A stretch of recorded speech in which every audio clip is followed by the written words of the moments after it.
So, communication is an important part of our daily lives. And the reason why I say that is because, in order to have an interpersonal relationship, you will need to have communication.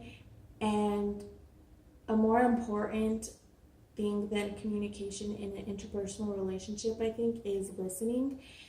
And in order to listen to the other individual, it's showing them that you care and that you are providing them attention so they can actually confide in you more.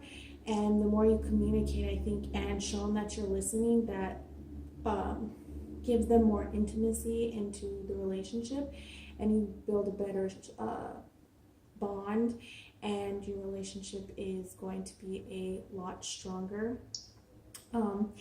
And so that leads me to my research question, which was communication research suggests that listening affects the speaker's overall motivation to continue the interpersonal relationship, and it can either alter it in a positive, a negative, or both ways. And I wanted to see how it would affect one of my close interpersonal relationships.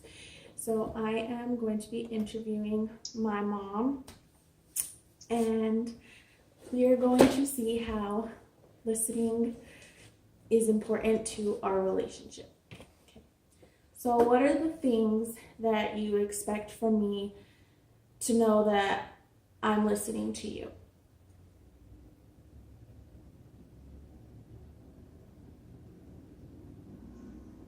So, and body, if you're looking me in the eyes and your body is completely focused towards me, then I know you're actually paying attention to me, and I feel like I have your full attention. So how is communication important to you in our relationship?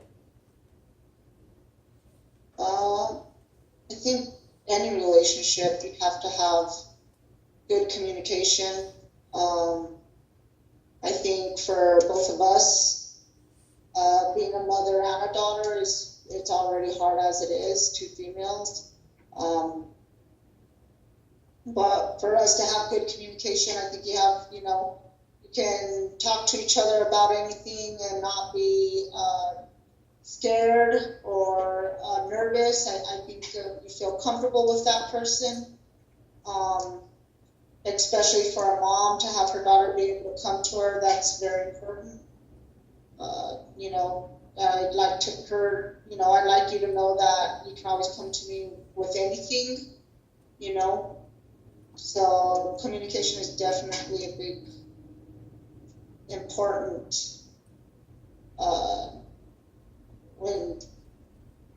within a relationship, whether it's your child, daughter, boyfriend, husband, etc. Okay. So how does it make you feel when I'm listening or not listening to you?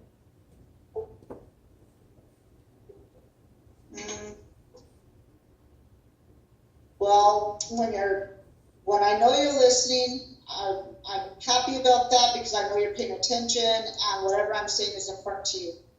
So that makes me feel good, and it makes me feel like you have respect.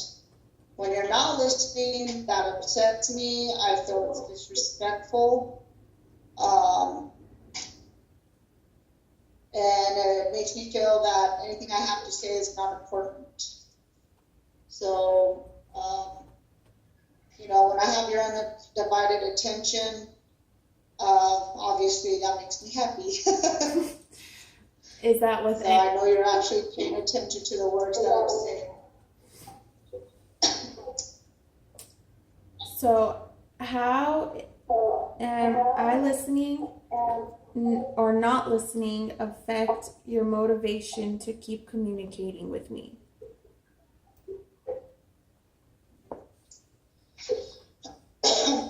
Well, when you're paying attention to me and you're listening to me, when I have your divided attention, obviously that's positive, and it does motivate me to talk, that our relationship is better. And I feel like, that we have a good relationship. So obviously that is motivation right there. Being able to talk about anything. And when I don't have the attention, the motivation I have to say does get that lacking, and it's kind of like, I feel like I don't want to try more, but then it makes me want to try more because I need to be able to communicate with you, and I feel like we have to have that relationship, where we can talk about anything. But the motivation, I would definitely say, is on and off, especially when you're not paying attention, because, it gets to me, okay, well, I can't get into her head. As much as I'm trying, it gets frustrating, like, okay, I'm done.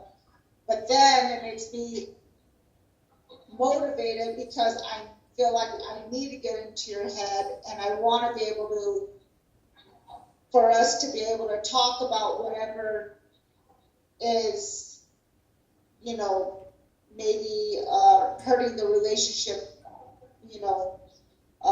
where we can be able to talk about anything. So I guess the motivation is kind of like 50-50, where it's kind of like, okay, well, I'm not going to deal with this, and you know what, I'm not going to fight her on this. If she don't want to talk, she doesn't want to talk. But then it's at the point where it's like, okay, no, she's going to talk. I'm going to have, so that motivation makes me want to, make you, not necessarily make you, but make you, like, want to help you to be able to talk about whatever it is you need to talk about. And the last question is, what are ways to improve our relationship, our communicating and relationship? I think the number one thing is having an open mind, definitely. That's hard. Mother and daughters tend to bicker at each other, two strong personalities, especially with yours being very difficult, very strong. You're very opinionated.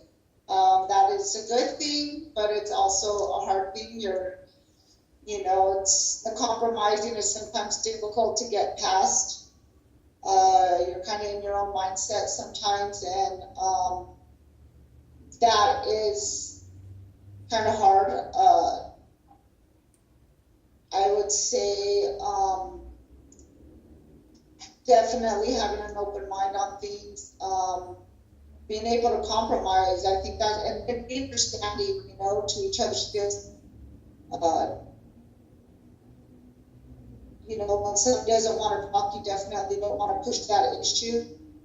But sometimes it's good to be able to talk about it as well, because that thing kind of, you're getting that weight off your shoulders.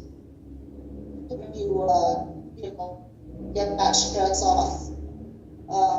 For the most part, I think we have pretty good, relationship communication wise. I know at times it does get pretty stressful. We're very, like I said, very trying to pass that sometimes. Like I said, I'm very good when you have strong convictions, and I think that's a good thing. So don't ever change that. Stick with your beliefs, but be open-minded at the same time. You've got to understand where everyone else is coming from. So keep an open mind. Oh my gosh. So as you can see, communication is important to any type of relationship, whether it's a sibling, your parent, or your spouse, and it is coming from a different person and an older and wiser person. That communication does affect any kind of relationship, and that listening is one of the biggest things for it to keep it alive.